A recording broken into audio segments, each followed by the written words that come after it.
you for somebody else. I don't mean to leave you on the shelf. I'm leaving you for myself. I'm leaving you for myself.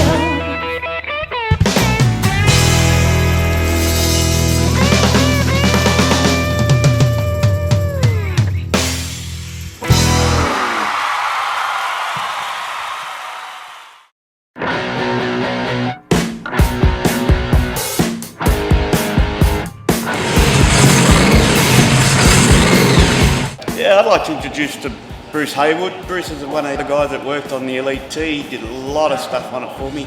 Actually, it was his shop down there that did all the work. Bruce, can you just let me know some things that you stands out when you do the Elite T?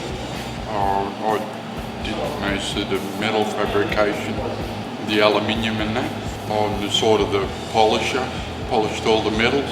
So you're really like the billet expert of the whole club. I mean, there's nobody that can do billet work like you do.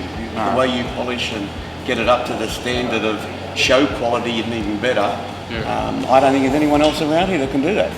Bruce, what feeling did you get when the car was actually finished and you saw me hop in it and drive it out at the workshop? Yeah, like a baby being born. Wow. New baby in the family, it was magic.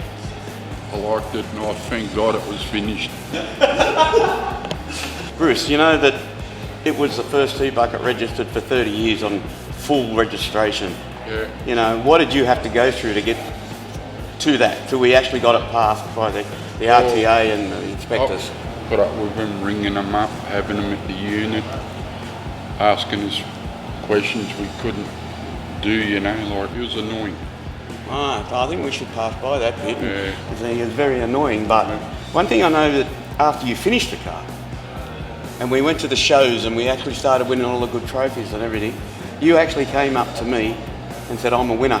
Yeah, because you helped build that car, so every time that went up, even against your T-Bucket, and I won, you'd come up and say, I feel like I'm a winner because I put a lot of work into it, I did all the billet work into it, I actually did most of that sort of stuff myself. So even competing against your car, you would come up and say, I feel like I'm a winner. Yeah. And that used to make me feel proud and make things... All of us. That's the Australian way. That's the Australian way that we should do it. And his T-Buckets here, we should have a look at that at a later stage too. But that's the type of team we have, and that's how we're doing it. And all the boys that built the car, mate, thank you very much. It's No been a worries. pleasure. I'd like to introduce you to Craig Hawley. He's another guy that worked on the Elite T. He's the engineering part about it, electrical guy about it. Without Craig, the car wouldn't have even hit the street. So, Craig, what was the hardest part of the car that you found that we needed? Actually, it was the steering on it. The steering had to be all remodified because whoever put it on originally, when it was originally done, actually sitting against the headers, there's no way you could physically steer the car. I did all the brake lines, all the fuel lines, all the electricals up to a certain standard, fitted the tyres, fitted the headlights, the tail lights. The battery had to be remounted. So virtually what we did was build it to a certain stage, pull it completely all apart, Yeah. put the frame on the floor, and then rebuilt it from the ground Well, up. it had to go to Australian standards.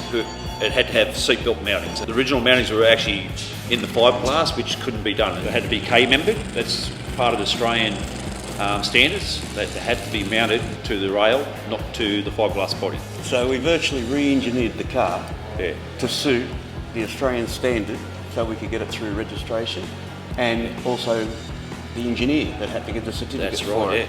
yeah. And So- we had to take photos to make sure he was happy with all the work that was done. And then when he came and inspected it, he goes, beautiful. That's the way it should have been done, or all cars should be done like that way. Yeah, so we actually did it pretty right. Yeah. And it's nice and pretty, really nice and pretty underneath with all the polished aluminium piping and all that. Yeah, and that's where Bruce come into it. And Ray's not here tonight, and he's the guy that actually painted it, as we've mentioned before. So really, the mix of all the guys here down at Glendenning created that. Yeah.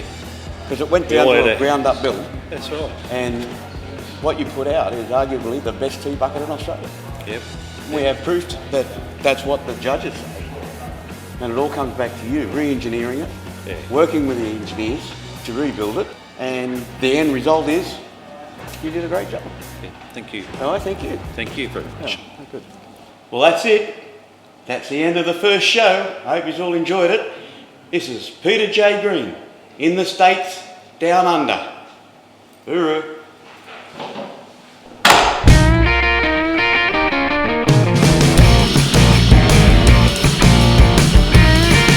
I heard about a pizza night where you made the guy rich in one night and made him famous. Tell me about that.